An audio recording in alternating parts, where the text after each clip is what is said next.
America के हाथ लगा दुनिया का सबसे बड़ा खजाना। वैकल्पिक ऊर्जा के क्षेत्र में अमेरिका ने मारी बड़ी बाजी।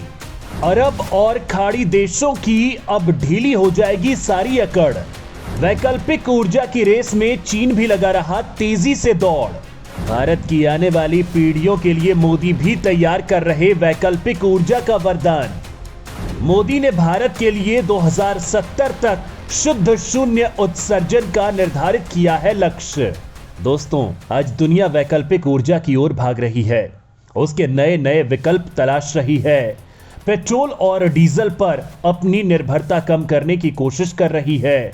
खासकर रूस और यूक्रेन युद्ध से जिस तरह ऊर्जा का संकट गहराया है, उसके बाद इसके विकल्प की खोज तेज हो गई है। अमेरिका की ताजा खोज इसी ओर बढ़ता हुआ सार्थक कदम है। दोस्तों, यहां सवाल यह उठता है कि क्या अमेरिका ऊर्जा के क्षेत्र में नई क्रांति लाने वाला है?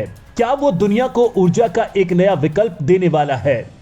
क्या ऊर्जा के इस नए विकल्प से ग्रीन हाउस गैसों के उत्सर्जन में कमी हो जाएगी? क्या इससे बढ़ते प्रदूषण पर लगाम लग जाएगा? ऐसे कई सवाल हैं जो अमेरिका की नई खोज से उठने लगे हैं। दोस्तों, ऊर्जा के इस नए विकल्प की तलाश में हमारा दुश्मन चीन भी लगा हुआ है और उसने भी इस क्षेत्र में काफी हद तक सफलता हासिल कर ली है। अब वो इसके अंतिम चरण में है। दोस्तों, यहां सवाल यह उठता है कि आखिर जब हमारा पड़ोसी मुल्क इस रेस में सफलता के करीब है तो हम कहां हैं? दोस्तों, आपको यह जानकर खुशी होगी कि पीएम मोदी भी देश की आने वाली पीढ़ी को प्रदूषण मुक्त भारत देने के लिए संकल्पबद्ध हैं और उन्होंने इसके लिए कोशिशें भी तेज कर दी हैं। बाकायदा ऊर्जा के नए नए स्रोतों पर काम किया जा रहा है और आने वाले वक्त में भारत में इसे परिणत करने की तैयारी हो रही है। दोस्तों, यहां सवाल एक ये है कि आखिर अमेरिका जो ऊर्जा क्रांति लाने जा रहा है, भारत में उस क्रांति को आने में कितना वक्त लगेगा? दोस्तों, ये जानने के लिए आपको हमारी ये रिपोर्ट देखनी होगी जिसमें आपके सारे सवालों के जवाब मिल जाएंगे। तो बिना स्किप किए ये वीडियो देखते रहिए। अमेरिका के हाथ लगा ऊर्जा भंडार का खजाना। तेल को लेकर अब खाड़ी देशों का नहीं चलेगा खेल। दोस्तों, अमेरिका ने इतिहास में पहली बार ऊर्जा के एक अनंत भंडार की खोज की है।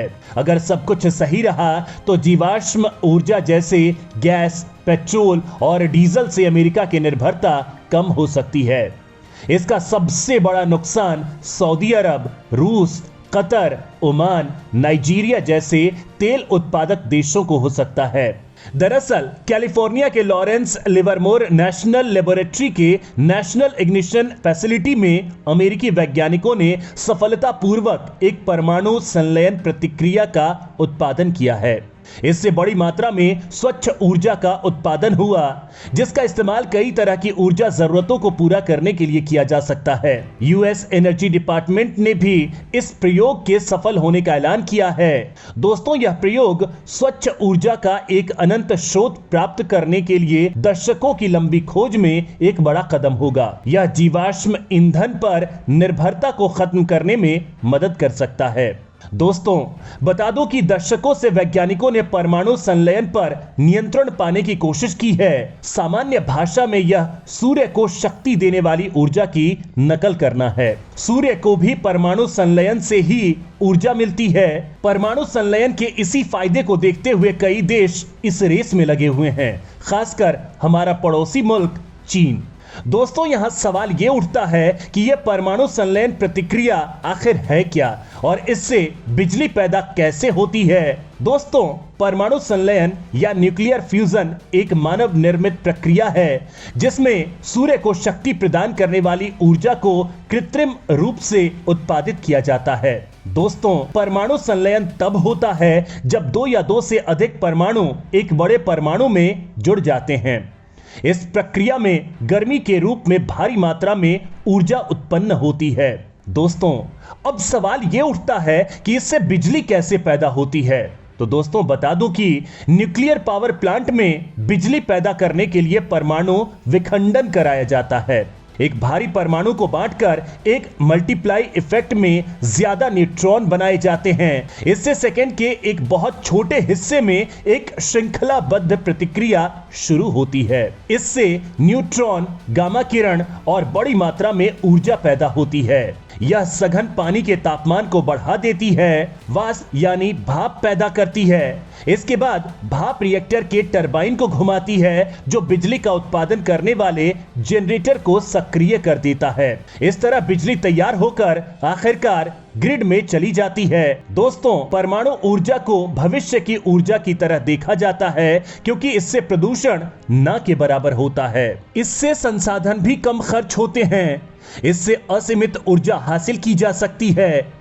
लेकिन इस पृथ्वी पर परमाणु ऊर्जा के सफलतापूर्वक उत्पादन के लिए काफी उच्च टेक्नोलॉजी की जरूरत है, और यह अभी विकसित ही हो रही है। विशेषज्ञों का मानना है कि इस सदी के उत्तरार्ध में न्यूक्लियर फ्यूजन सबसे ज्यादा ध्यान खींचने वाला मुद्दा बन जाएगा। दोस्तों, यहां एक सवाल और भी खड़ा होता है कि पर्यावरण के लिहाज से यह कितना अनुकूल है। तो बता दूं कि यूरोपियन कमीशन की टेक्निकल रिपोर्ट के मुताबिक न्यूक्लियर एनर्जी को ग्रीन एनर्जी के तौर पर वर्गीकृत किया है। न्यूक्लियर पावर प्लांट हर घंटे 1 गीगावाट बिजली पैदा करने के क्रम में औसतन 28 टन कार्बन डाइऑक्साइड उत्सर्जित करते हैं, जबकि कोयले से 888, तेल से 735 टन कार्बन डाइऑक्साइड पैदा होती है। सोलर एनर्जी पैदा करने के दौरान परमाणु बिजली उत्पादन प्रक्रिया की तुलना में 3 गुना कार्बन डाइऑक्साइड पैदा होती है, यानी 85 टन ग्रीन हाउस गैस पनबिजली और पवन ऊर्जा 26 टन कार्बन डाइऑक्साइड पैदा करती है। यह सबसे स्वच्छ ऊर्जा है। न्यूक्लियर पावर से काफी कम सल्फर डाइऑक्साइड और नाइट्रोजन डाइऑक्साइड पैदा होती है। इससे अम्ल वर्षा होती है। साथ ही इससे केमिकल कचरा भी कम पैदा होता है। यह दूसरे ऊर्जा उत्पादन की तुलना में कम खनिज और जीवाश्म ईंधन संसाधनों का इस्तेमाल करती है। जानकारों का कहना है कि न्यूक्लियर एनर्जी उतनी ग्रीन हाउस गैस उत्सर्जित नहीं करती, लेकिन प्रति किलोवाट के हिसाब से इससे ज्यादा कार्बन डाइऑक्साइड पैदा करती है। चूंकि एक न्यूक्लियर रिएक्टर बिजली पैदा करती है, लिहाजा इससे ग्रीन हाउस गैस उत्सर्जित होती है। दोस्तों, इस ऊर्जा के जहां इतने पॉजिटिव पक्ष हैं, वहीं इसके कुछ नेगेटिव पहलू भी हैं। न्यूक्लियर एनर्जी के आलोचकों का कहना है कि यूरेनियम निकालने की वजह से पर्यावरण का नुकसान होता है। किसी प्लांट को बंद करना महंगा और प्रदूषण बढ़ाने वाला है, लिहाजा इसे ऊर्जा के इस स्रोत को प्रोत्साहन नहीं देना चाहिए। दोस्तों, न्यूक्लियर एनर्जी को लेकर जो सबसे जरूरी सवाल है वो ये है कि क्या ये आर्थिक रूप से फायदेमंद है। तो मैं बता दूं कि परमाणु से बिजली पैदा करना सस्ता है, क्योंकि इसके लिए लगातार बड़ी मात्रा में ईंधन सप्लाई की जरूरत नहीं पड़ती। हालांकि यूरेनियम काफी महंगा होता है, लेकिन इसकी छोटी सी मात्रा से भी काफी ऊर्जा पैदा हो सकती है। दोस्तों, जब यह ऊर्जा के क्षेत्र में इतनी बड़ी क्रांति है, तो इसमें कौन कौन से देश लगे हैं और भारत इसमें कहां खड़ा है, यह भी जानना जरूरी है। परमाणु ऊर्जा बनाने की कौन कौन से देश कर रहे कोशिश? चीन और पाक के मुकाबले भारत इस रेस में कहां खड़ा है? दोस्तों, अमेरिका के पास 90 गीगावाट से ज्यादा क्षमता के 96 रिएक्टर हैं जो काम कर रहे हैं। पूरी दुनिया के परमाणु ऊर्जा उत्पादन में अमेरिका की हिस्सेदारी 1/3 है। इसके बाद चीन और फ्रांस का नंबर है। इंटरनेशनल एटॉमिक एनर्जी के आंकड़ों के मुताबिक परमाणु ऊर्जा पर सबसे ज्यादा दांव चीन लगा रहा है।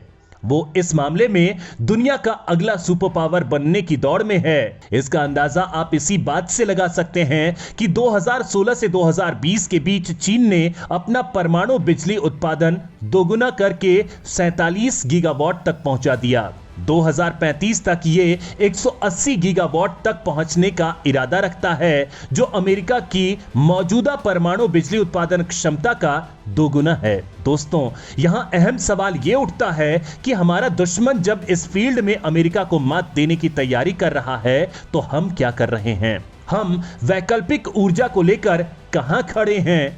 दोस्तों, वैकल्पिक ईंधन की खोज में भारत भी पीछे नहीं है।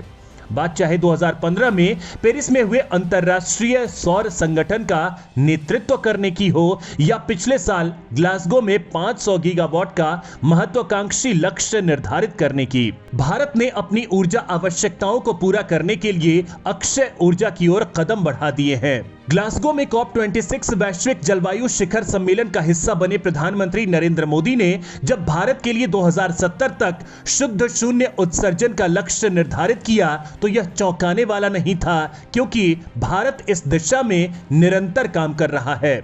इस दौरान पीएम मोदी ने कहा था कि भारतीय धर्म ग्रंथों ने सैकड़ों साल पहले कहा था कि सूर्य ने पृथ्वी ग्रह पर हर चीज को जीवन दिया है और यह ऊर्जा का प्राथमिक स्रोत है। प्रधानमंत्री ने कहा था कि एक पूरे वर्ष में मानव जाति जितनी ऊर्जा की खपत करती है, उतनी ही ऊर्जा सूर्य एक घंटे में पृथ्वी को देता है। यह ऊर्जा स्वच्छ और टिकाऊ है। दोस्तों, इसी समय पीएम मोदी ने यह निर्धारित किया था कि 2030 तक देश अपनी जरूरत की आधी बिजली अक्षय स्रोतों से प्राप्त करेगा। दोस्तों, जहां तक परमाणु बिजली की बात है तो भारत ने बिजली उत्पादन के उद्देश्य से परमाणु ऊर्जा के दोहन की संभावना का पता लगाने के लिए सचेत रूप से कदम आगे बढ़ाए हैं। इस दिशा में होमी जहांगीर भाभा द्वारा 1950 के दशक में एक 3 चरणीय परमाणु ऊर्जा कार्यक्रम की रूपरेखा तैयार की गई थी। भारतीय परमाणु ऊर्जा रिएक्टरों में 2 प्राकृतिक रूप से उपलब्ध तत्वों यूरेनियम और थोरियम को परमाणु ईंधन के रूप में उपयोग करने के निर्धारित उद्देश्यों के साथ परमाणु ऊर्जा अधिनियम 1962 को तैयार और कार्यान्वित किया गया। दिसंबर 2021 में भारत सरकार ने संसद को बताया कि 10 स्वदेशी दाबित भारी जल रिएक्टरों का निर्माण किया जा रहा है, जिन्हें फ्लीट मोड में स्थापित किया जाएगा, जबकि 28 अतिरिक्त रिएक्टरों के लिए सैद्धांतिक अनुमोदन दे दिया गया है, जिनमें से 24 रिएक्टर फ्रांस, अमेरिका और रूस से आयात किए जाएंगे। दोस्तों, हाल ही में केंद्र ने महाराष्ट्र के जैतापुर में 6 परमाणु ऊर्जा रिएक्टर स्थापित करने के लिए सैद्धांतिक मंजूरी दी है। दोस्तों, बता दूं कि जैतापुर संयंत्र विश्व का सबसे शक्तिशाली परमाणु ऊर्जा संयंत्र होगा। यहां 9.6 गीगावाट की स्थापित क्षमता वाले 6 अत्याधुनिक इवोल्यूशनरी पावर रिएक्टर होंगे, जो निम्न कार्बन वाली बिजली का उत्पादन करेंगे। ये 6 परमाणु ऊर्जा रिएक्टर फ्रांस के तकनीकी सहयोग से स्थापित किए जाएंगे।